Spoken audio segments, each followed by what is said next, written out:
got 644 on my Apple. Apple doesn't lie. Yeah, it just sounds so funny. Yeah, she's going up. Like, no one says that about 45.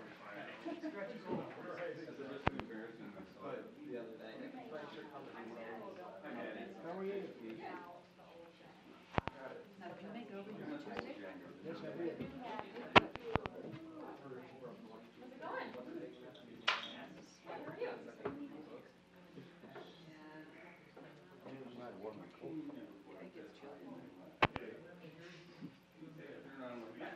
These surety checks and signatures.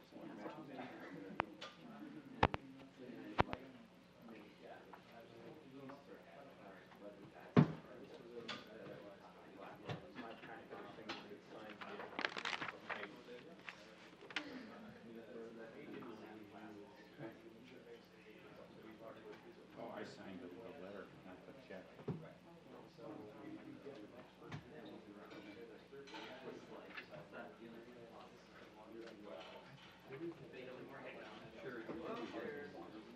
Okay, we'll just start late and say it's because of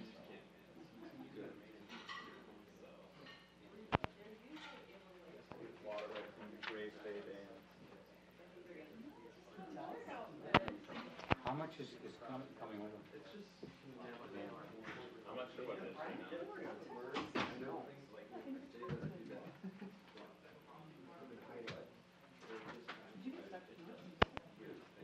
No, thanks to firefighters. What? Yeah. We're in Middle Island. The driveway that was up by previous, there was electricity in there. Firefighters came by, was just get the chainsaw. Okay, push everything to the side. You're the third person I'm talking to that's talked to me. One person actually went up, turned around, came back. It wasn't stuck. No, she was not. Yes, I'll see you. You know what I think? Here's look at the overruns on Bushwick. And take a look at it, so that's not for me. You know, then But Jan, she wouldn't carry that. I'm guessing they talked about it. Yeah. I've got to Hi, Bill. I have to put that sleeping bag back in my car. That winter sleeping bag. like Randy Afghan. I've got, it's not an aspen, but it's like a shawl. Yeah. That is so, you are so warm with that. Are we ready?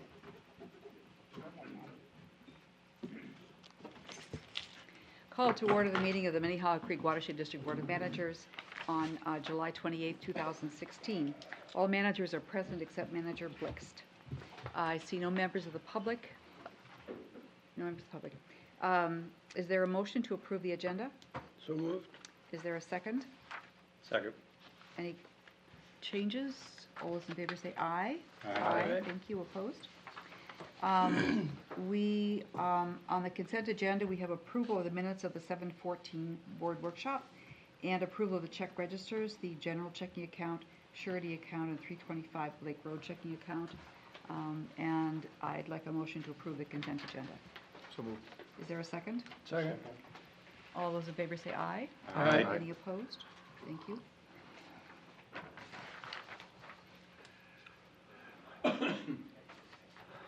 President's report. I was very happy to attend the creek cleanup on Sunday and happy to see all of our staff there in matching t-shirts. I think there'll be a Friday when you'll all bring them back, I'm sure. It was a wonderful event, and I decided to go to the Minnetonka site, which was the inaugural time for that site, and then went down to Hiawatha, where I found Manager Rognus and his wife Beverly with their gloves all dirty because they've been out working on the site too. And we heard all the statistics, 2,000 people and 5 tons of trash. I was particularly impressed, in addition to that, with the education tent, which had more exhibitors than before, And in the middle of the tent, there was a wonderful activity area with tables and chairs and activities for kids. Just a really impressive event as again, but it just keeps being better and better, so that was wonderful. In the mail this week, we have a letter from WSB as engineers for the City of Hopkins. They're progressing on their wellhead protection plan, so I'll share this with staff. And that is all I have. The combined committee, of course, met last week. I won't go into the details since we were all there, and there'll be a detailed report or minutes of that meeting coming out.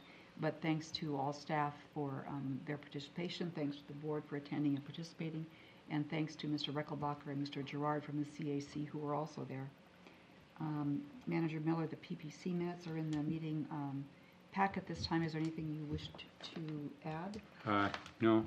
I think they're really complete and shows good progress on our strategic planning effort, and we get a pretty comprehensive report on the program's evaluation system that the staff is going through. So it's pretty exciting to see the progress that's being made and the real impact it's going to have on the future of the district. Thank you. Are there other meetings or events that managers attended they'd like to report on?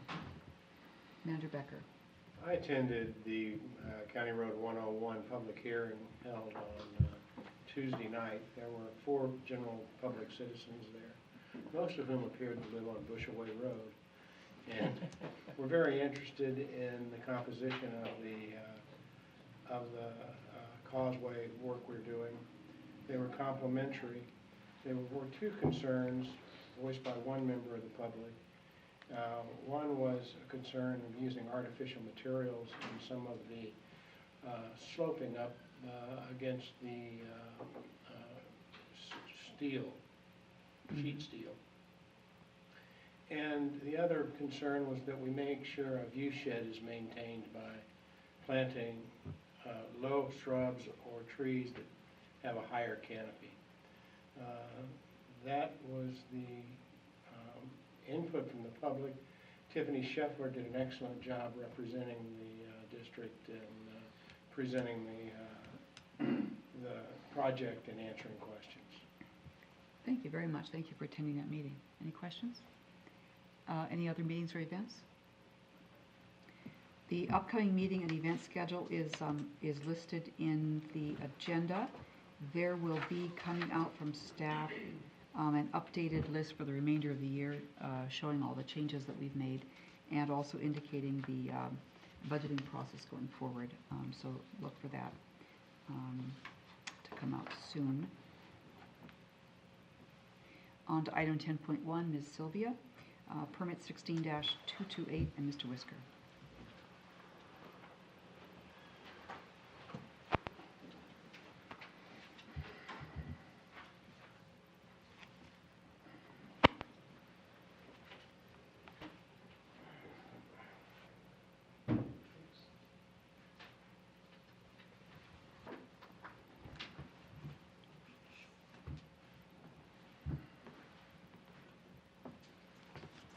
President White, members, we're here tonight requesting action on the Minnehaha Creek Watershed District Park Nicollet Methodist Hospital Partnership, and the purpose of the project, and as we'll discuss here, is for floodplain management and wetland enhancement. And tonight we're requesting consideration on the permit application that Catherine will discuss, as well as authorization to execute a cooperative agreement with Park Nicollet. So I'm going to cover the project background, and that's the information that you saw earlier this month, and so I'll try and recap that pretty quickly, and then Catherine will review how the project meets regulations, and then we can consider action on Resolution 16061, which is a top of the action agenda authorizing execution of the cooperative agreement. So again, you've seen this information earlier this month, and before I get started, I do want to introduce, we have a representative from Park Nicollet here tonight, Chris Liebman from Engineering Services Department, who's been working with us and works with Bob Rieselman at Methodist Hospital. And as we walk through this, and I don't suppose I need to remind the board how amazing our partnership has been with Park Nicollet, and how great they've been to work with. And if you've got any questions, I'm sure Chris will be happy to answer them from the hospital's perspective.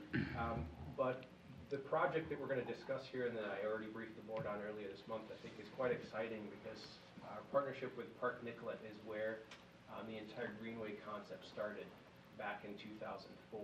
And it's just really exciting to circle back and close the loop for a second round of partnership and investment in carrying that Greenway spirit forward back at the Methodist Hospital campus. When they did approach us in 2004, it was for planned campus expansion for their heart and vascular center. And the partnership revolved around the intersection of healthcare opportunities and natural resources, with the district's interest being in restoration of the creek, which had been ditched and impacted in the area, and Park Nicollet recognizing that for medical literature, having their patients and have access to the natural systems really improved patient outcome, reduced reliance on drugs, and just created a point of distinction for them in the healthcare marketplace. And so that's where that partnership really came to fruition. So moving forward, since then, we've carried that project forward and really doubled down and tripled down on that initial investment. Since 2007, carrying all that work forward, the watershed district's restored over 6,000 feet of ditch channel, working our way upstream and hopefully downstream in the future. We have planned investment or existing projects for 400 acres of regional stormwater management. We have restored access to 50 acres of green space, both wetland and upland, and made that land accessible through 2 miles of trail system, both planned and implemented. In terms of non-water goals, the watershed districts facilitated some key business expansion, created about 150 new jobs, expanded tax base. We've provided connections to transit for 600 residential units, and we're planning, as you know, a 12-acre mixed-use development along County Road Blake Road. In addition, we brought in, through the spirit of partnership that we learned with Park Nicollet back in 2004, about $4.6 million in outside funds. Over those years, we've received numerous land donations, both in easement and fee, and along the way, we've picked up many different public and private partners. And so I really want to say again, and give some credit to past boards, past staff, but as well Park Nicollet, and Bob Rieselman, the Director of Engineering Services at Park Nicollet, was a huge component and advocate for that first project, and it's great to be working with him again on this one.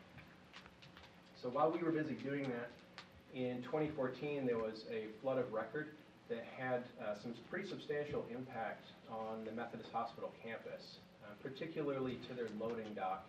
And you've seen these pictures before. This is where all of the deliveries that are made, so all the supplies that the hospital needs to receive come through this loading dock, as well as where all of the trash is removed. So this was a pretty significant impact on operations when it happened. There were about 30,000 sandbags placed and some serious emergency pumping to restore operations to the loading dock. And all of that occurred actually before the water level peaked, which exceeded the height of the boardwalk. And so that got the attention of Park Nicollet leadership, who, working with the engineering department of Methodist Hospital, came up with a concept of permanently removing that section of the campus from the floodplain to make sure that the campus was more resilient and that they didn't run into that sort of operational issue in the future. So our first point of contact on this project was with Park Nicollet was through the regulatory department when they approached us with that floodwall concept back in 2015 and 2014.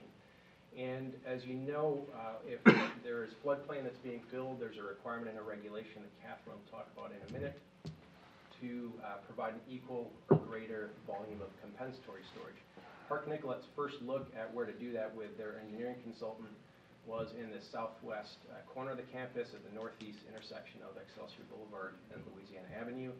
And they had looked at essentially grading through this area to create the needed volume of storage. And for a variety of reasons, I think some real estate issues, encroachment into the St. Louis parkland, cost and just the impact to the area in terms of screening, vegetation removal, and impact on the original project.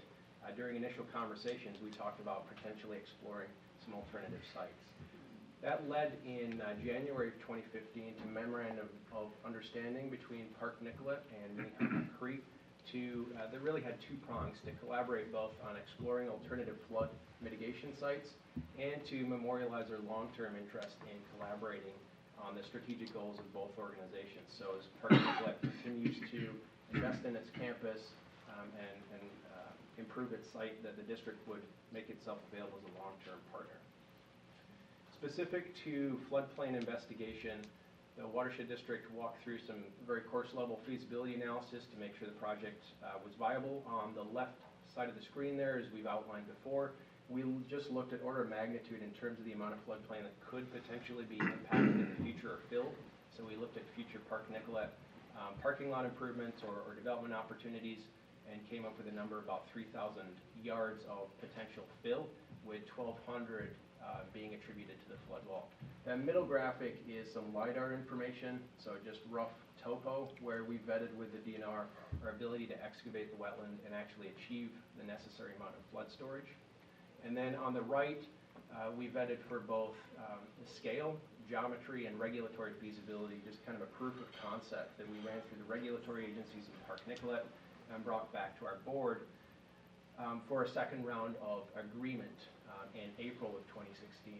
And the purpose of that agreement was to cooperate on the design and permitting of the flood mitigation, so to advance the design of that concept, and then also to initiate collaboration on some long-term master planning. So a component of that agreement was actually to execute contracts and start to do some landscape architecture work, some engineering work, and look out into the future of the site.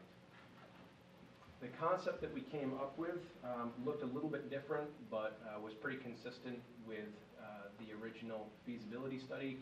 About 2.6 acres of excavation in the wetland, 1.1 acres of kind of shallow, deep marsh excavation, open water, that'll be planted with emergence, and 1.1 acres of shallow scrape that'll be seeded, plugged, and then brought in trees and shrubs.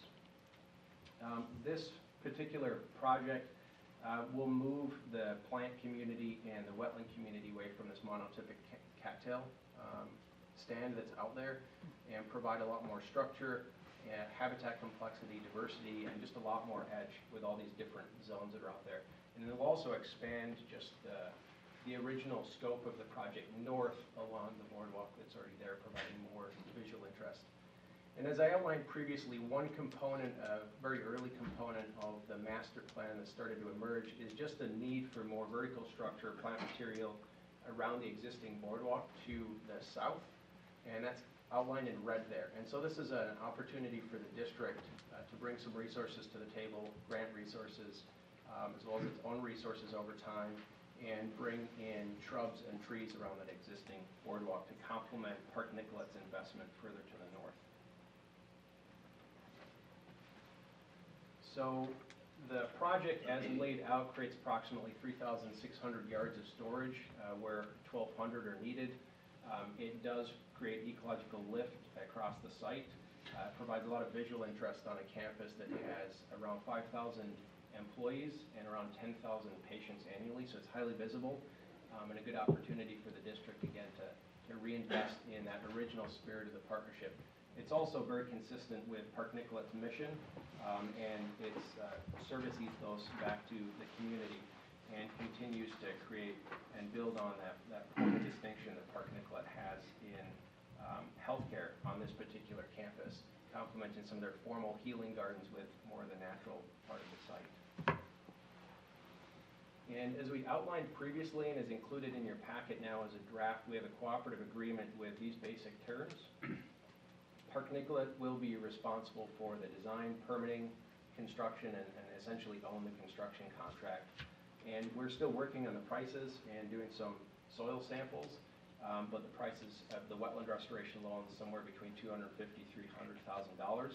That construction work would be timed with concurrent with the flood wall between 2016 and 17, with all of Park Nicollet's consultant warranties being extended to the district post-construction. In addition, Park Nicolet's agreeing to consult and obtain approval from the district for design changes and just with the district having some level of concurrence and substantial completion before we receive the project. And a big piece of this that we're excited about is that upon completion, Park Nicolet is agreeing to grant permanent easement over all the site's natural areas, which we discussed last time is about 15 acres. On the district side of the agreement, upon completion, the watershed district will receive as-built from Park Nicolet and then provide a letter back to the hospital documenting the amount of flood storage above and beyond regulatory requirements so that they can essentially bank that for future projects or work with the city on future projects in the area like Louisiana Avenue. In addition, the watershed district is assuming long-term maintenance over the wetland area that's been designed. This is estimated to be about $3,000 to $5,000 a year in vegetation management. There's no structural work being done, so there's no outlet structures or things like that that would require maintenance. And then, in addition, as part of the easement and part of the agreement, we're securing the long-term right as well as a commitment in good faith to partner on bringing in plant material around the existing boardwalk. Mike Kamen will talk to you a little bit about this later.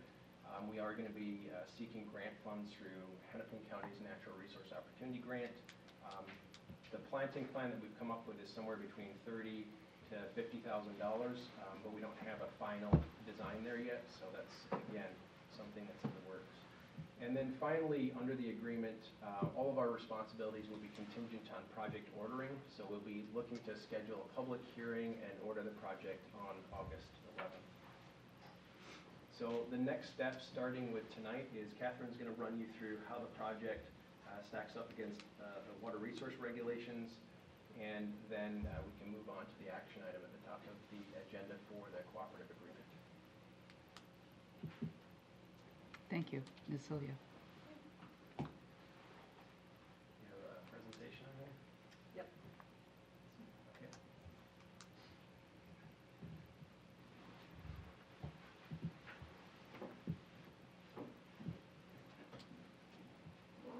I'll slide it over for you. Thanks. Yep.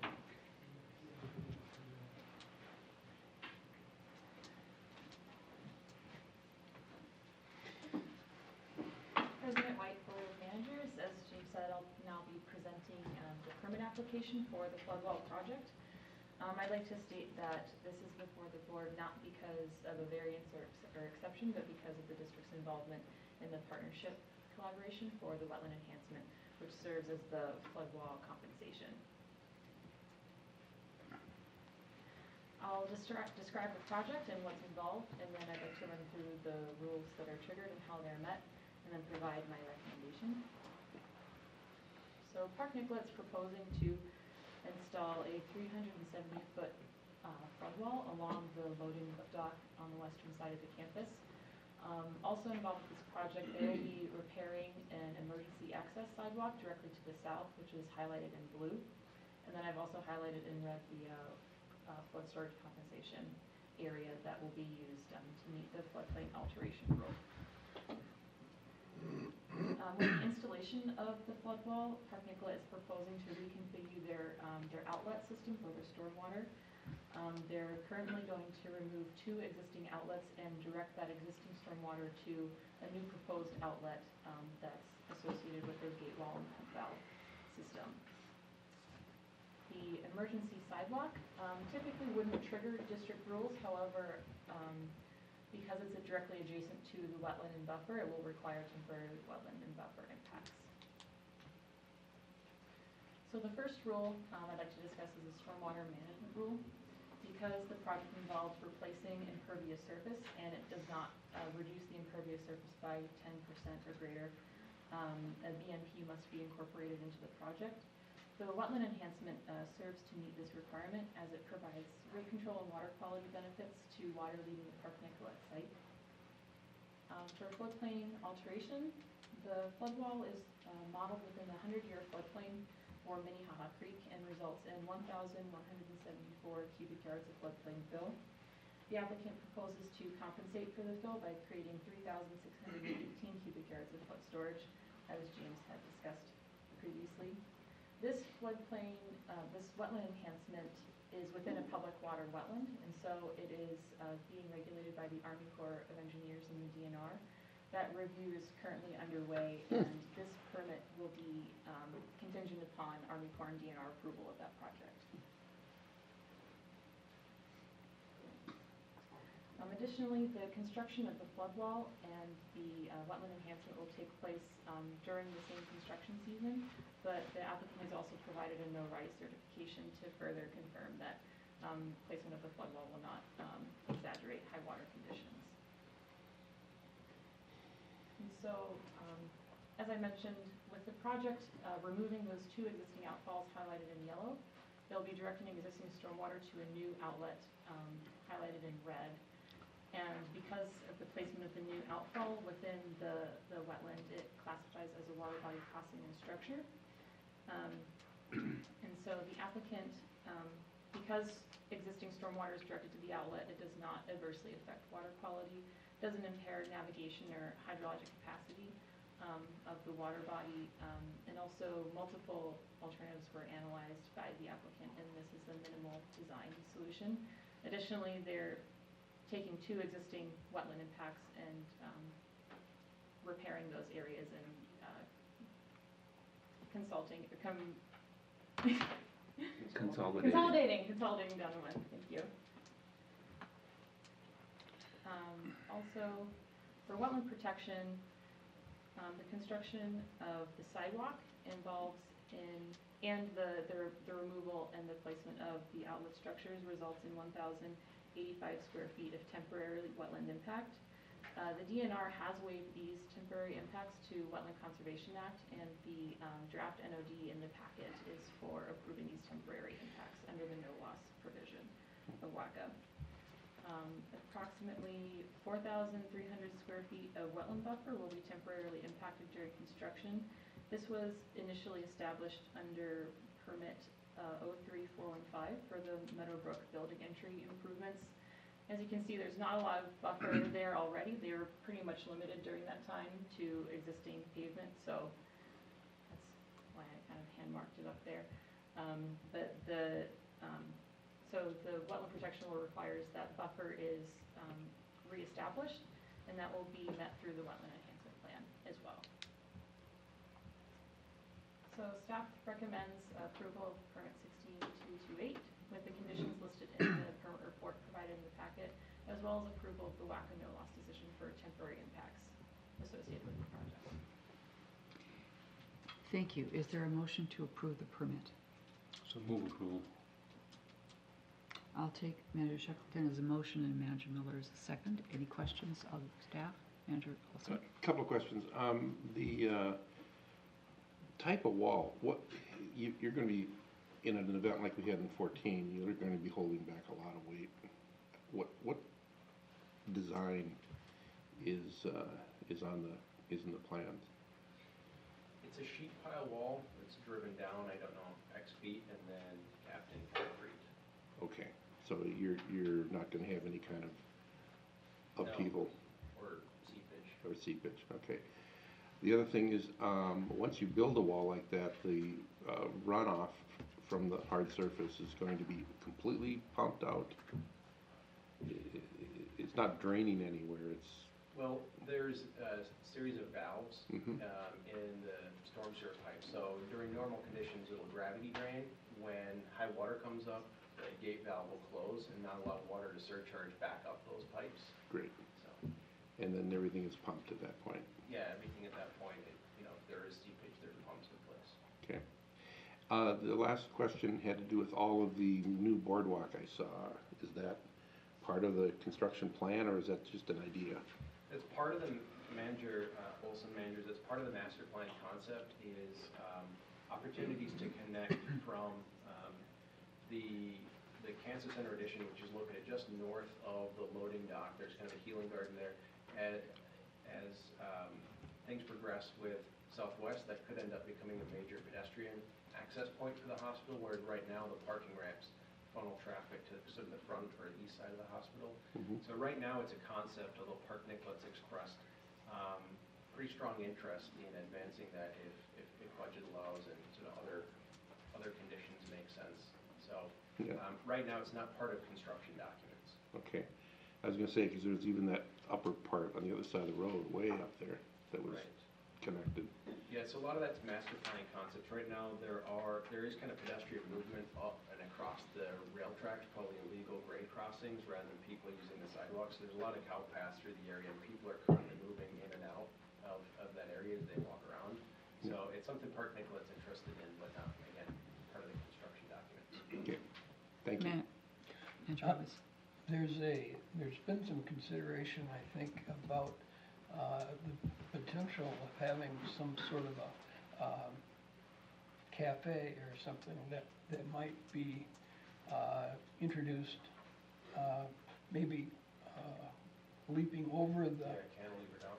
yeah, is that, would that occur anywhere close to the loading dock, or would that be farther south? South. It's just to the south. Yeah. So it's just to the south and kind of around the corner. I don't know if you want to pull Yeah. the site plan up. And again, all those are sort of future ideas, and that's why it made sense through the cooperative agreement to link arms with Park Nicolet permanently.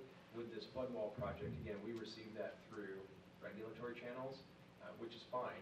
I think what we want to do is memorialize all those different ideas. They're also, Park Nicolet owns property on the west side of Louisiana Circle, so there's future work there. There may be future parking improvements to the north. There's trail connections to the north. There's this cafe concept. So yeah. what we're talking about is right here. Manager Rogers right off here. Mm-hmm.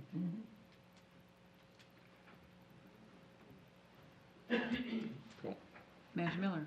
Yeah, the only project that I can think of in the district that is this big and has had such a positive impact on both the view shed and wetland and everything else is the Carlson project. You know, it's been 20 some years ago that we approved that, and I mean that you couldn't have a more beautiful siting, and they went way beyond the requirements that we had at the time even. And this one here, I think it's going to be equally impactful, and over the, especially when the trees grow out, this is going to be a park-like setting. It's what an asset to have Park Nicolet as a partner and such an important stretch of the creek. I agree. Any other comments or questions? We have a motion and second. All those in favor, please say aye. Aye. Any opposed? Thank you. Then we'll move directly to 11.2, Resolution 16061. Managers? Yes. And Catherine, you have a WACA notice of decision that you want approved as well on this one, right? Yep, that's included with it in the current package too. So managers, that motion will take as approving both the district permit and the WACA decision that what Catherine described. That was the intent. Yep. Okay. Thank you for the clarification. And anything else you want to throw in? Kitchen sink, Manager Olson. A curiosity question to James. Would we be here if we didn't have that flood? Talking about this? No, I don't think so. It brought to our attention the issue. I think it brought to Park Nicolet leadership's attention the issue, because that's kind of what Bob Reesman's and Chris have been pushing internally is, you know, let's solve this permanently, because they've been pretty candid that the more distance you put between yourself and the flood, the shorter memories get and priorities can shift. And so, again, they deserve a lot of credit for championing the project and pushing it forward, and not just looking at this through the narrow lens of the hospital's interest in being more flood resilient, but being flexible. I mean, when you go to an institution like Park Nicolet for one of their big campuses like Methodist Hospital, you say, well, instead of doing what you want, something simple over here, let's go get federal and state permits and do something more complicated that achieves natural resource benefit. You wouldn't expect their first reaction to be, sure, that sounds like a really good idea. So I think, again, I can't say enough about how easy they've been to work with and such big champions of the initial project and then doubling down on it. Yep. Thank you. Is there something in the air around Excelsior Boulevard there when we have such enlightened nonprofit and an enlightened profit with Japs Olson. That we've been able to cut these deals are just, phenomenal, that It's in the water. the impact is in the water. Okay. That would make sense. That would make sense. We never run out of water metaphors here, do we? So, on to item 11.2. Is there something else you'd like to say about that? So, I don't think there's a need to go back and revisit the background. The way the resolution's structured, if the board wants to move approval, authorizes the board president on advice of council and contingent upon the completion of the final easement language to execute the cooperative agreement as included in your board packet. Move approval. Second. Thank you. I have a question. I may have overlooked it, but is there somewhere in this document that it does in fact set out the requirement that we will document the amount of the additional storage for future projects? Yes. Would you point that out to me? I must have read it too quickly. You're just testing me. I know I am. It's a quiz. Go to the blackboard. 2.01 on page 4.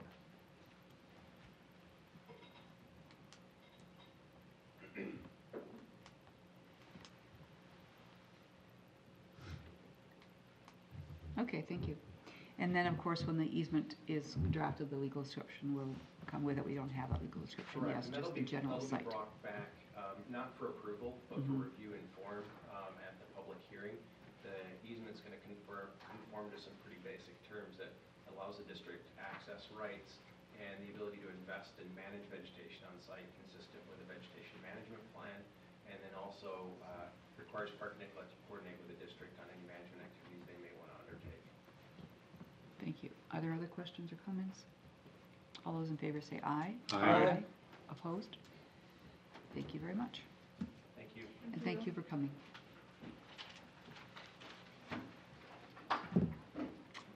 Item 11.3 is Resolution 16-062. Mr. Heyman.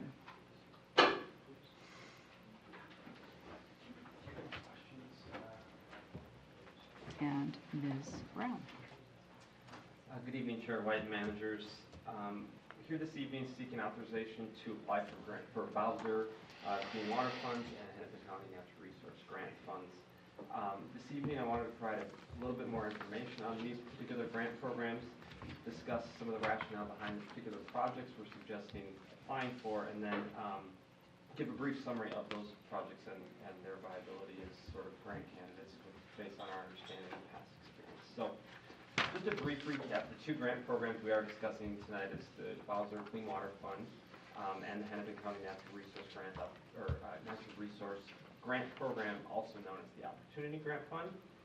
The Bowser Clean Water Fund is a statewide competitive grant opportunity based off of the Clean Water Land and Legacy Amendment. It's designed for projects that protect, enhance, and restore water quality in the state of Minnesota. It's quite competitive. This year there's approximately $8.8 million available for projects and practices, so implementation on that level, and an additional $3.5 million for what's known as accelerated implementation. Generally, I think they suggest that they usually see over $100 million in requested funds, later on $125 million oftentimes. And there are geopolitical factors that come into play with disbursement of the funds. The 7-county metro generally sees about 25% of the total funds, so of the approximately $12 million. The metro might see a $3.5 million share of that or something similar. So I think that's a good segue into the Hennepin County Natural Resource Grant Fund, or the Opportunity Grant Fund, because those are Hennepin County specific funds that are for implementation of projects for natural resource or assessment of siting for implementation of projects. There is strong consideration given to projects in that fund based on whether they've applied for clean water funds, but it's not solely determined by that. You remember the Meadowbrook Golf Course Fund, or the Meadowbrook Golf Course grant application with Hennepin County, we received the max amount, $100,000, yet hadn't received any money from clean water funds, just based on how it's sort of scored. So a lot of the Hennepin County funds are based more on natural resources, ecological lift, all those sorts of components, not just singularly focused on water quality or nutrient reduction. So Generally speaking, with these funds, they tend to be sort of one-off projects. The district has had a lot of success utilizing the sort of one-off approach in our focal geographies, like the urban corridor with Reach 20 and Cottingfield Park. But related to this, and a little bit later this evening, the board will have a discussion about the investment task force and some of the opportunities we're looking at for the organization moving forward for long-term funding, and how project by project versus a regional approach might look. So the rationale behind the projects we have before you this evening is based off of something we discussed recently at the PPC, which is the project prioritization tool that we're developing. Staff uses this to analyze projects not only based off of certain natural resource benefits such as water quality quantity, ecological benefits or community benefits, but also considering factors like timing and urgency and expectations. So giving consideration to that, along with sort of the short, mid, and long-term resource allocation, we've sort of come up with a list of projects that we think would be viable candidates for some of these grant funds. So our past experience is that a lot of the clean water funds, or most of the clean water funds, are dedicated to projects that show a specific reduction in nutrient load or sediment reduction. And so when we look at our prioritization tool, that's usually within the water quality category. So under clean water funds this evening, to recap some of the projects, we have the Victoria Stormwater Improvement Project. That's a new project that'll be described to the board this evening from Anna Brown. She'll discuss that in a little bit more detail shortly, but that one we would apply for clean water funds solely. The Arden Park Stream Restoration Project is one that we likely would apply for clean water funds and Hennepin County Opportunity Grant funds. That's one that has stream restoration as well as some stormwater potential, so it might fit nicely with both of those. Under the Accelerated Implementation Program with Clean Water Funds, we would be looking to apply for the Minneapolis Stormwater Opportunity Project, which is basically an opportunity to look at implementation by layering in previous stormwater feasibility we've done in Minneapolis with pipe outfalls in the creek, layered with the FEMA funds that we receive for all the damage, and try to identify if there's sort of a marriage of these opportunities where the outfalls are, where erosion and issues are occurring. If we get some grant funds to do a further assessment, that would be beneficial. The other two projects, we would look singularly to the Hennepin County Natural Resource Grants, and that would be for the Minnehaha Preserve Enhancement Project, which is the parking lot trail connection near Japs Olson. There may be some funds available for the, if we did some sort of pervious pavement, as well as be looking at other grant funds for that. And then the project that James Whisker just recently presented to the board, which is the Methodist Hospital Floodplain and Wetland Enhancement. And we would look for county assistance on some of the ecological portions and the plantings on that project. So with that, I think I'll turn it over to Anna Brown this evening. She's going to discuss a little bit more about the Victoria Stormwater Management Project, which is a recent opportunity that's been identified. Yeah. Thanks, President White and managers. Like Michael said, I wanted to add a little bit more detail about this Victoria opportunity because it is a new opportunity that hasn't been seen by the board or committee before. And that's because it came up really organically through our routine coordination with the City of Victoria. We've been meeting with them monthly, discussing different land use pressures going on in the area, different areas of potential coordination, and began discussing the planned redevelopment downtown. The city is really making a push to do a lot of redevelopment. And we're looking to us for an opportunity to achieve a greater natural resource benefit by exploring a regional treatment option rather than going through sort of one-off BMPs as they went through. So they looked to us to do a very preliminary feasibility study of this concept. I'm just going to pull up a map.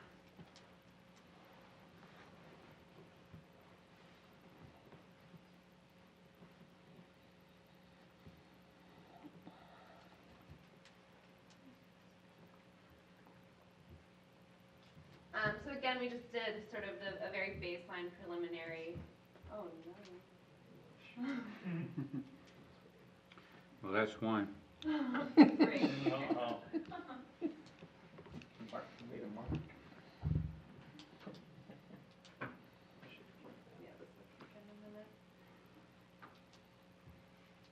there we go.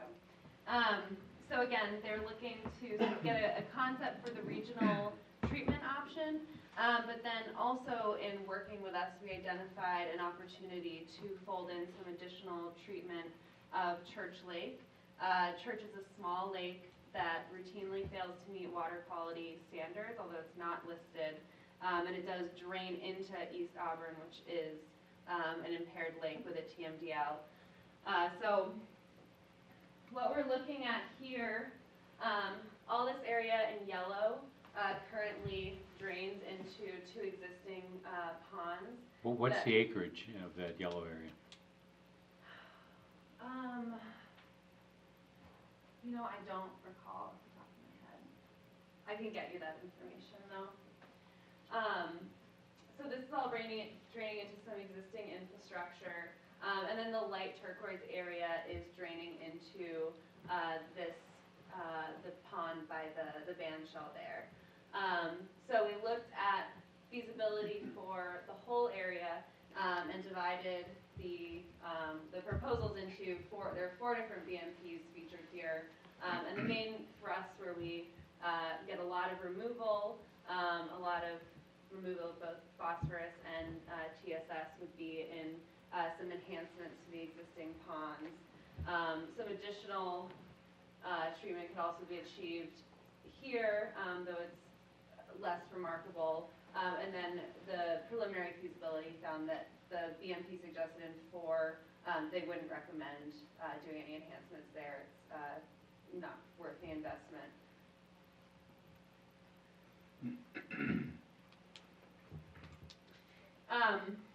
So again, this is just a very preliminary feasibility, just sort of getting us enough to be able to pursue the grant opportunity through Bowser. In this case, we're really acting as sort of a fiscal agent in partnership with the city. So we're using, our technical expertise and capabilities to leverage funds for a project that would ultimately be sort of the city's project. But we have been able to identify the value add of getting more treatment than we would through regulation alone, and also potentially supplying that treatment of Church Lake as well. One reason to bring this now is we believe that it would rank really high as a potential candidate for the Clean Water Funds. For one, there are clear and quantifiable phosphorus and TSS reductions, which, like Mike said, is something that is looked really favorably for these grant opportunities. And the benefit of those reductions are directly to an impaired lake. It also falls for our own purposes within a priority geography, and in an area that has become sort of a sub-focus of this focal geography due to all the land use pressure and rapid land use change. And it would accomplish a goal of 6 Mile while leveraging partner investments to achieve those natural resource benefits. And then just sort of for a additional benefit, this really supports our ongoing partnership with the City of Victoria. It's a project where we would both have ownership. There's a letter of support in your packet expressing their interest in pursuing these grant funds with us, and more broadly in support of this approach where we identify projects together and really use the strengths of each respective agency to get this work accomplished. When you say 6 Mile, were you referring to the 6 Mile Creek also? Yeah, but that's the way the That's city the one. refers to it. Excuse me, Oh, Manager terrific. Miller. There's the end of the closing remarks in the letter. Oh, terrific. Mr. Whisker? The yellow area is about 30 acres. Thank you. Is it a pipe shed? Is that? Yes. Move approval of the staff recommendation. Second. I'd like to Manager Shekelman? I'd like to make one amendment to the whereas clause in the resolution. The first whereas clause says the board requested that they be notified of grant opportunities and when time allows, authorize staff to apply for grants. I'd like to strike the when time allows. I think we've discussed multiple times that if our staff are going to go for grants, that we should be both aware and authorize staff to go for grants as opposed to getting committed to doing things that have not been vetted through the board. I'm not confident that was what our motion was in the beginning, but I have no objection to striking when time allows in this resolution without acceding to your point, because I think it would need further discussion. Sometimes I think things may be running so fast that if the grant application is in line with what we're doing, it would be okay. I think that's very true. I guess I'm just concerned. I think we should either be notified if it's of something that's falls within our strategic plans. But if there's a grant process, that's usually known about in advance, and something that should come for our board. Other thoughts? I'll second the motion to amend. To strike the when time allows, the phrase when time allows. Any further discussion? All those in favor of the motion to amend, Manager Olson? Thank you. All those in favor of the motion to amend say aye. Aye. Any opposed? I've lost track. Discussion on the main motion. Discussion on the Thank main you. motion. Thank you. Manager Olson? A couple of things. I'm very pleased to see the coordination you've done with the city, because this is literally all of downtown. How many times do we approach a municipality and we get that kind of cooperation? This could have been 22 separate little projects and had half the impact. And to strategically do this way is so efficient. It's got to be very attractive to anybody who's trying to just make decisions on granting effective use of funds. So thank you for that. Other comments or discussion? All those in favor of the motion say aye. Aye. Any opposed? Thank you very much.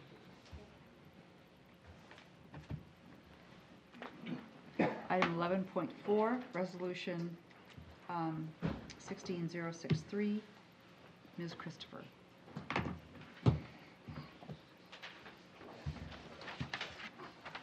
you, Madam Chair, managers. Tonight, staff is requesting approval of the annually revised capital improvement plan. The CIP was reviewed by the board at the May 26th meeting and authorized to go out for comment. And as you'll recall, because we're in the process of updating comprehensive plan and working with our communities to identify priorities in each sub-watershed, this year's CIP was limited to projects currently slated for this year and next year. We received 2 comments from the City of Excelsior and City of Minneapolis, both identifying future projects in which they'd like to partner. For Excelsior, it was they're starting to look at the downtown area and the commons in terms of what they can do to address flooding and improve water quality. And then for Minneapolis, they were letting us know that they're going to be beginning to look at flood area 29 and 30, draining to Lake Harriet. And both are scheduled for kind of that 2018-2019 window. Staff responded that we're definitely interested in being involved in planning for those areas and exploring partnership opportunities. But since they are further out than our current CIP, my recommendation would be that rather than incorporating them in the CIP, we plan on having that reflected in the comprehensive plan as well as priorities and partnership opportunities so those can be explored in the future. So I'm requesting that the CIP be approved as it was reviewed in May with no further changes. Thank you. Before discussion, is there a motion to approve? So moved. Manager Olson, second Manager Shackleton. Manager Shackleton, question? For the unwashed masses, the flood area 2930, where is that?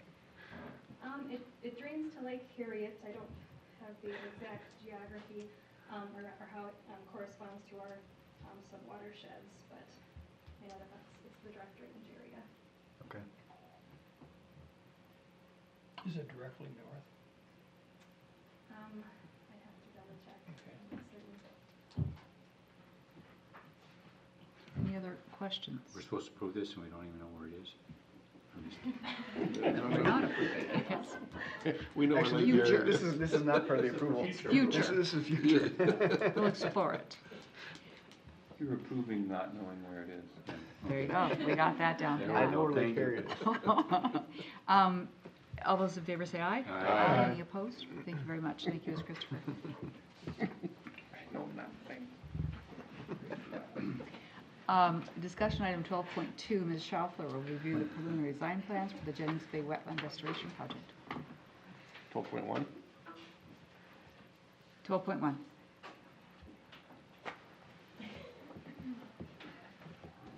Dating myself. Hello. You laugh. President White, managers, similar to what we did 2 weeks ago for the Causeway Shoreline preliminary design, we're going to review the design for the associated Jennings Bay floodplain mitigation project, and then receive comments if the board has any, and then go back and work on final design.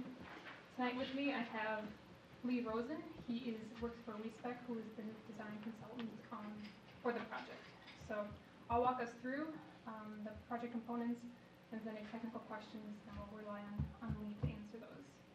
So we're going to review just high-level project components again, walk you through specifics of the Jennings Bay wetland restoration, talk about cost, schedule, and then end with some questions.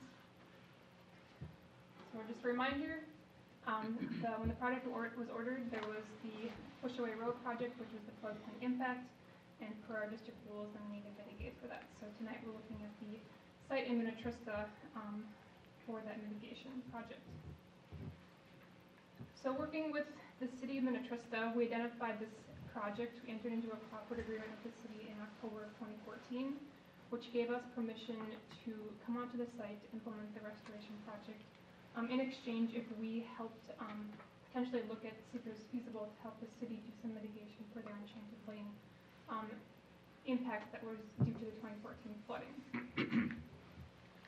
So here is a closer view of the project site. So to the north, we have Painter Creek coming in. This is where Painter Creek officially enters into Lake Minnetonka, so Jennings Bay is just here, the bottom right corner.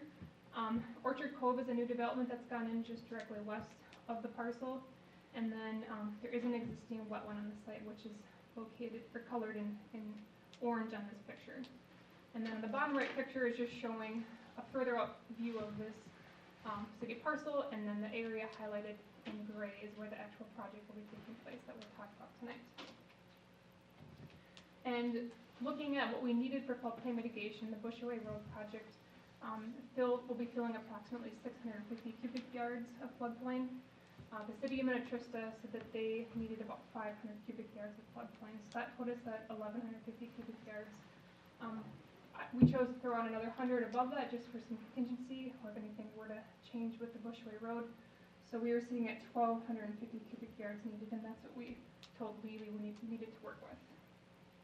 And the overall goals of this project are pretty straightforward: create floodplain mitigation, and just as the district does, try to enhance vegetation of the surrounding area. So now what we're going to do is just walk through some project components. So this is the overall site plan. The colorful dots you see are the tree inventory that we've done on the site and the different species of those trees. Currently this site slopes from the southeast to the northwest, and there's an existing riser pipe that drains, I have that picture in a couple slides, that drains on the low point actually into Painter Creek and Lake Minnetonka currently. We're focusing on grading this particular area as that's kind of where the site naturally is already draining to, and we're trying to avoid a high point that you see just to the southeast of this, and the existing wetlands to the very southeast. So this is taking a picture kind of staring at the area of where we will be doing a good chunk of the grading. Right now, the existing understory is a lot of box elder, and those are trees that we're okay potentially losing, and we're trying to keep some of the bigger trees around the site, and I'll talk about the revegetation plan in a couple slides. So here's a closer view of the grading plan. So most of the site currently sits around elevation 932, 933.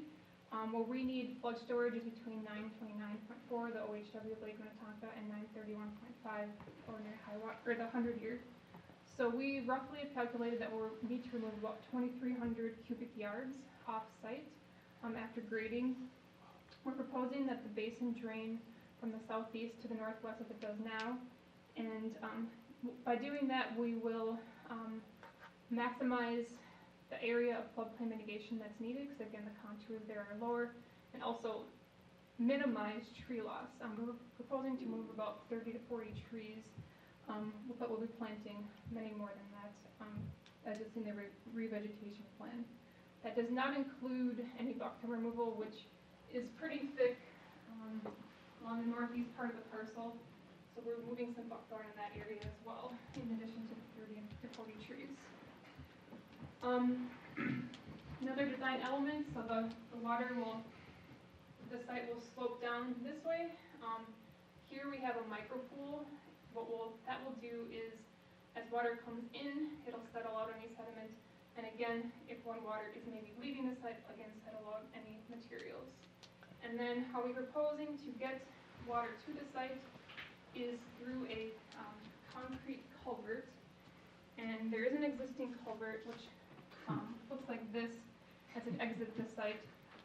That culvert currently sits too high at an elevation to actually allow water at the elevation that we need to come in for the floodplain mitigation piece of it.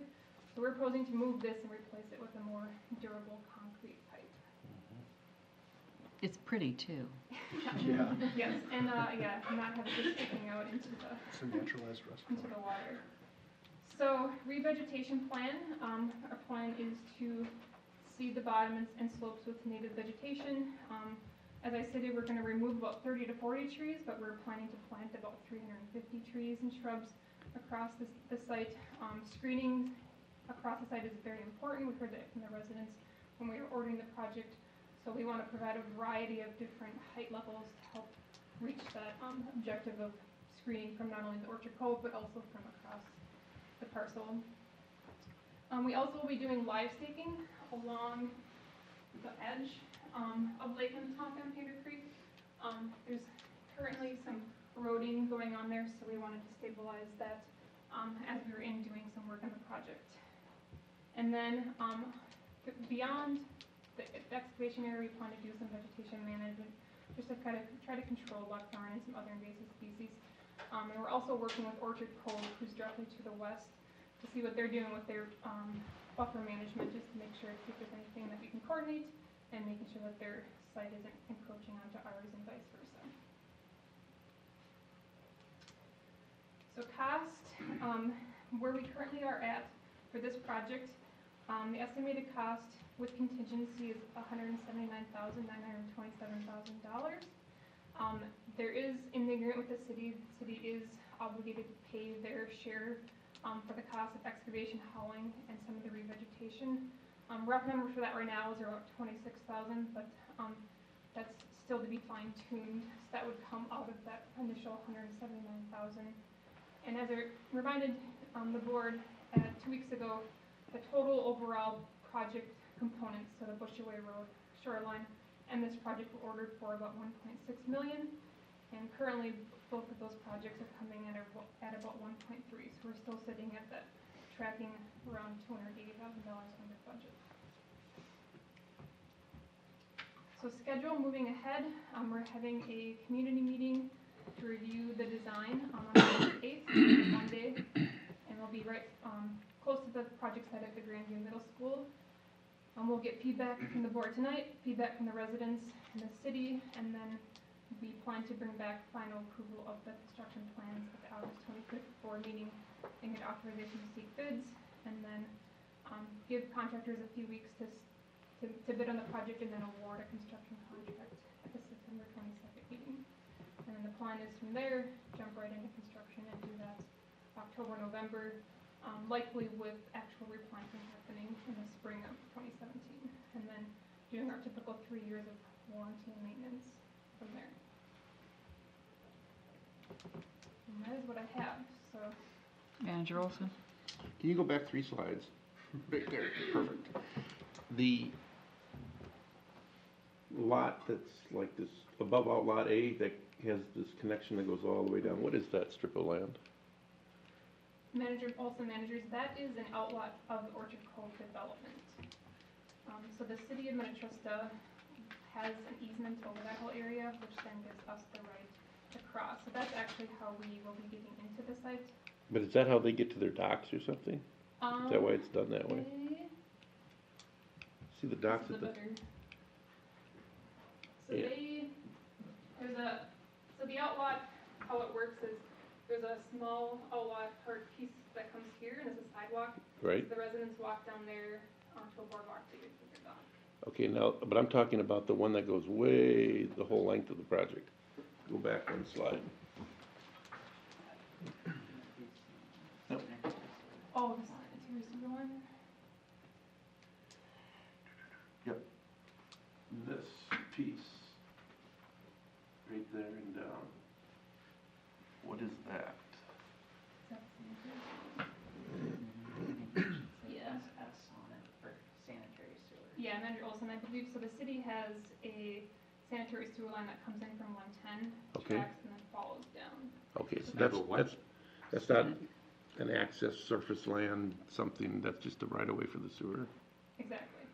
It's a sanitary sewer line. And Okay, it's not a boundary of a plot or a lot, it's just the line running through. Okay. 'Cause I saw Outlot A and I'm thinking, Yeah, is that some sort of a property? I've seen some interesting things Yeah. I'm gonna talk to where there's a lot here and there's a 3-foot thing all the way down to the, Yep, so outlet A would be this boundary. Yeah. You see here, comes down, okay. and then follows along there. So they have Orchard Cove has a stormwater pond feature, within that area. thank you. Manager Miller? You probably said it already, but I missed it. Currently, the whole site is owned by the city, Correct. and they're gonna continue to own it and give us easement, a permanent easement on it? Manager Miller, managers, when we executed the agreement with the city of Minnetrista, the goal was to try to, we needed legislative action, because it was a tax forfeit parcel. That hasn't taken place yet. We're gonna try to continue to make that occur. But the backup plan always was that we had some sort, through the cooperative agreement, we had the land rights to come in and do the work. Okay. And how about permanent ownership and maintenance? Same thing, so that gives us the right to construct it and then permanently maintain it indefinitely.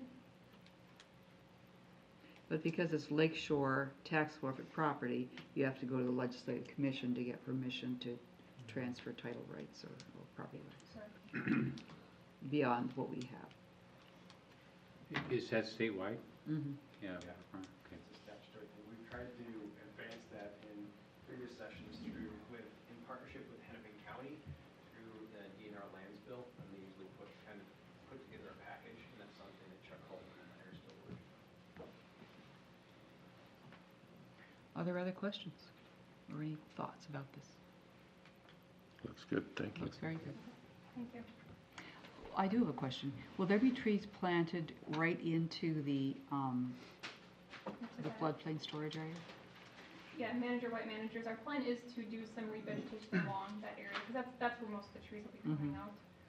So we had planned to do some around that edge, and then once we remove the buckthorn, we'll really get a feel for the site of where there are some gaps, and then make sure those are certainly areas that are being screened. But yeah, plan to do on the upper slope of that basin, do some tree planting and some shrub planting. Thank you. This is all done in the winter. Yeah, it'll be done, we're shooting October, November, March, for the April. grading piece of it, and then replanting in the spring. Okay. All right, well, thank you very much. Thank you. Look forward to seeing it coming back. I just got one question, Manager not about Miller. this, but Yeah. I had lunch today with a fellow that lives in Edina and was commenting on the 54th Street crossing and wanted to know what we did to create the fishing opportunity there. I said, I didn't think we did anything. I think it was the flood that did it. And he says that the amount of kids that are fishing is just unbelievable. They come on their bikes, and he said you can tell they're not from the neighborhood. In other words, they're from Minneapolis. And he says it's just like a dozen kids there all the time, and anytime there's daylight. Do we know why there's such good fishing there now?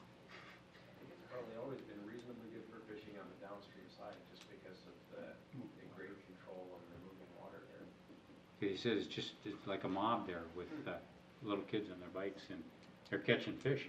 That's fun. Yeah. That's fun to hear. Anecdotally, I've seen that on the Chain of Lakes as well. Like a lot more young boys fishing Yeah. And he than says I've seen in previous years. he says it's not like hockey or anything else. I mean, it's not an expensive sport, and certain income levels. It's Guns into plowshares. So we've hockey replaced sticks paddling into with fishing now. yeah. That's all recreation, right? On to item 12.2, investment task force briefing, Mr. Whisker.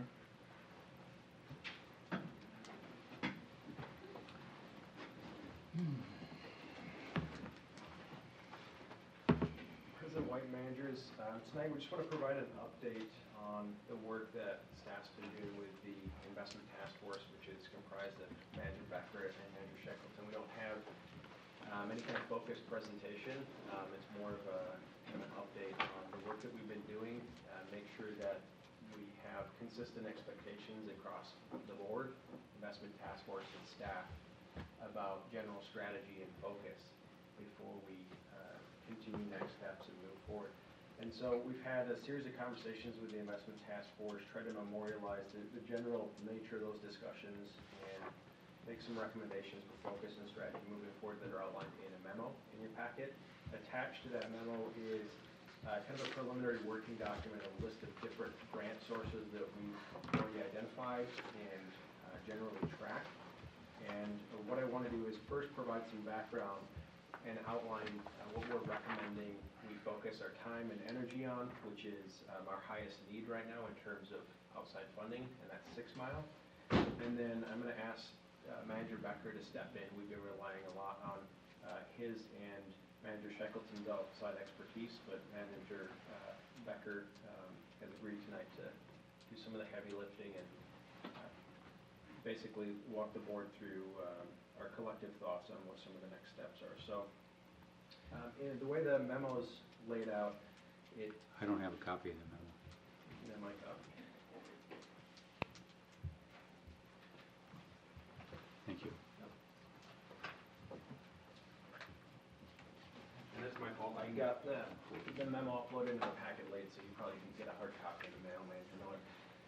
So the way that that's laid out is it just recognizes that over the last several years, the watershed district's planning and implementation models begun to evolve towards one that's more geographically focused, with a goal of producing more impactful water resource benefit at a larger landscape scale than we ever have before, where we've been doing individual one-off projects that are geographically dispersed across the district. And while staff and the board have recognized the merits of that particular approach, being more integrated, more focused, building the partnerships, we've also identified a key weakness in the strategy in the watershed district's levy ability to support that level of implementation. And in addition, I think through discussions, we've also reached the conclusion that in addition to levy limitations, the one-time project-specific funding that's out there, the Clean Water Legacy funding, or Hennepin County, or a very specific, project-specific grant, the combination of levying those grants are also not going to support the scale of implementation that we're looking for out in 6 Mile. So we'll talk a little bit more about that. But recognizing those challenges, the board had established the investment task force to develop a plan to try and increase outside funding at a larger programmatic scale. And one of the first things that we did when we got together is just talk about establishing goals for this task force, which might be around for a while, and because of the nature of the goals that were established, and then we want to talk about how we're focusing within those goals. So the way that that's laid out in the memo is we kind of came up with 3 primary areas of emphasis that a plan over time could focus on. Number 1 is to obtain ongoing supplemental funding for our priority geographies, like Minnehaha Creek or 6 Mile, because that's where we're going to need the most supplemental funding. In addition, continue to focus on strategically how we bring in one-time project-specific grants, and that's the type of action that Mike Heyman briefed you on tonight. Is we have a project this location, this particular year, we're targeting this specific grant source to help supplement. And then third, something that we haven't done a lot of historically is look to strategies to increase outside funding for our programs, whether that's operations and maintenance, restoration, research and monitoring, permitting, inventories, all those sorts of things. There are outside monies available there. The issue that we ran into in kind of flagging those as the goals is just our existing resource constraints and staff time, and not wanting to do what we've done in the past, which is throw projects against the grant wall to see what sticks. We wanted to come up with a particular focus given the resources that we have available. And like I mentioned, our highest need is 6 Mile, mainly because of the scale of the geography, the number of water resource needs, and again, the fact that both our levy and one-time grant sources aren't really going to get the job done in a meaningful landscape scale out there. And we're on something of an urgent planning deadline. You know, the next 6 to 10 months we'll be finishing the planning process and working with our partners. We want to have clear expectations on the funding pipelines that we're going to be chasing. So in terms of a general strategy for that focal geography, and then this is probably the break point where I'll turn it over to you, Manager Becker. What we've generally laid out is we need two sides of the same coin in terms of a strategy. One is to develop the big picture brand or marketing strategy for 6 Mile Halstead Bay or the Lake Minnetonka Headwaters Restoration or the West Metro Chain of Lakes. We need that big story and that theme that is compelling, but we also need to identify and group individual projects. We need enough project-specific detail to have definable metrics and definable outcomes and prove that we're on our way towards execution, preliminary relationships with landowners, that sort of thing. Then we look, after we kind of come up with those things with the investment task force and through the planning process, to identify a smaller subset of specific programmatic funding sources, whether that's Lessard Sam's Outdoor Heritage Council or Section 206 through the Corps. And then we would sort of analyze the various strings that come along with those funding sources, the peculiarities of those funding sources, and weigh whether or not they're a good fit or worth the risk.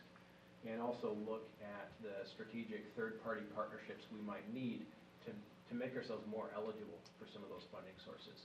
So if to chase Lessard Sam's funding, we need to team up with folks that are in the business of waterfowl habitat creation, that's something that we need to look at, develop that partnership, and chase that source.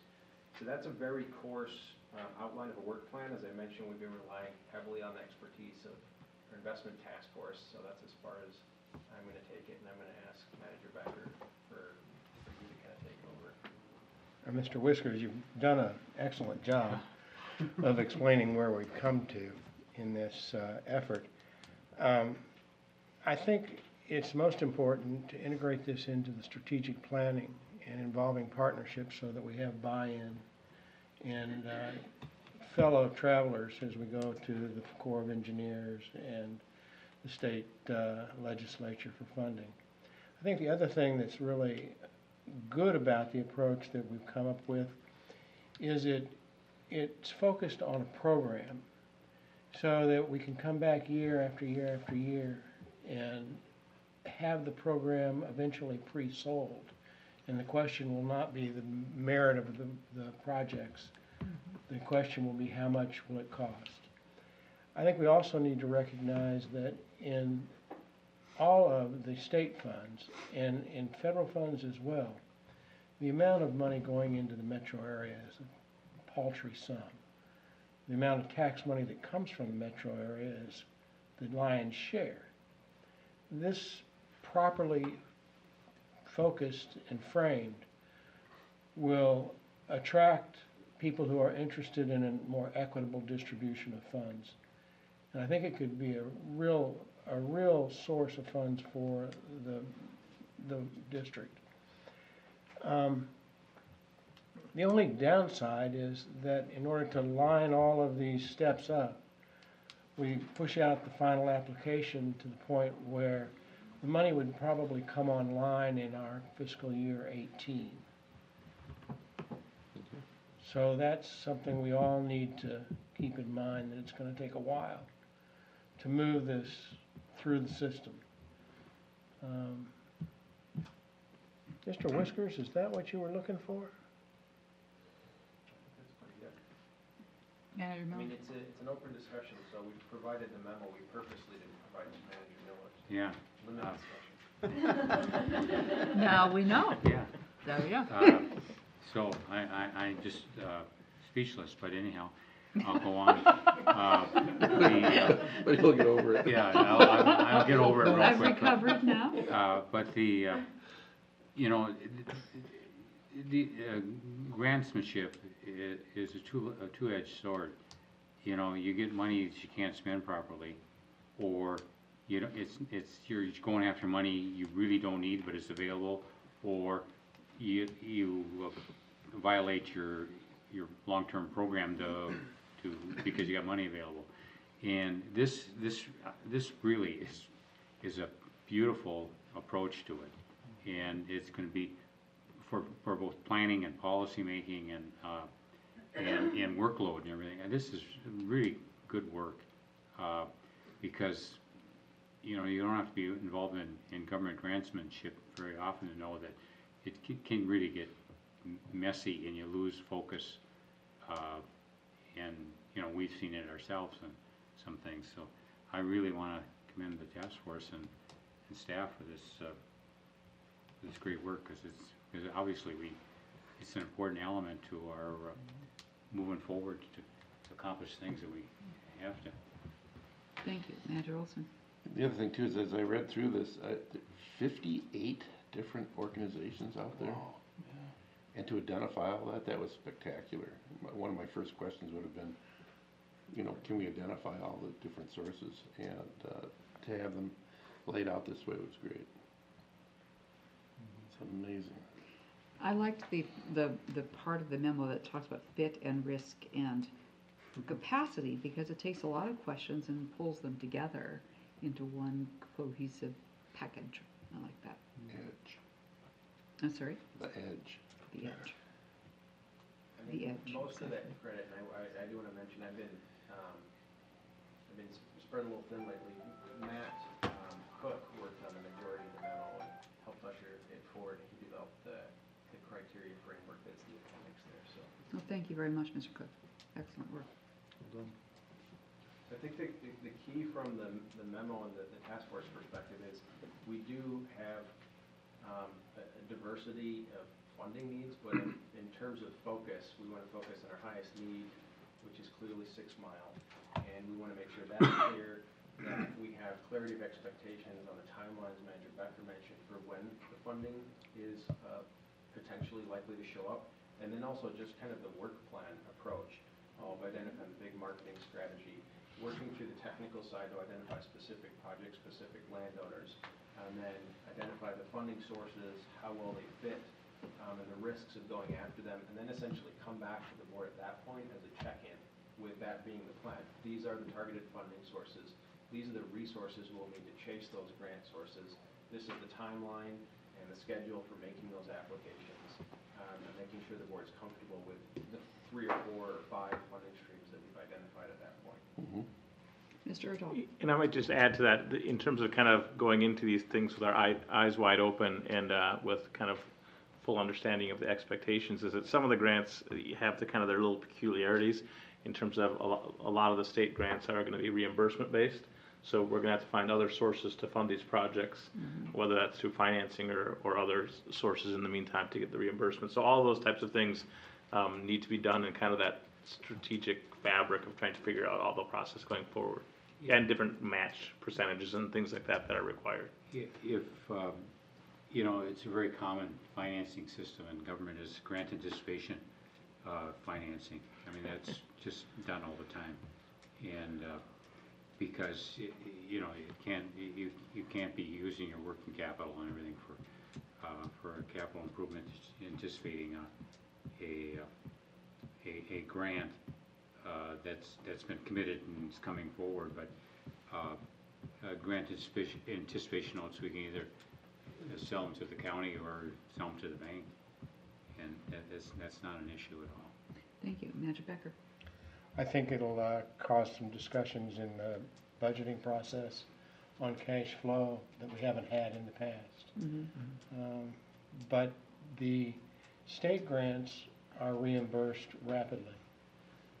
The federal grants are generally upfront money, so requiring a match, but generally upfront. So we'll have a new task in our budgeting process. Good. Okay. Anything else? Manager Rognes. Just one thing, and that is, it is amazing when I look at the notes, that just the addition of one word, Halstead's Bay, that was suggested by Bill, a meeting or two ago. 6 Mile Halsteads, it really kind of provides clarity that I didn't feel before that was added. Thank you. That ain't all it provides. It provides clarity what the intent, what the purpose is, but it also makes sure that people understand that the impact is felt throughout the watershed, not just right.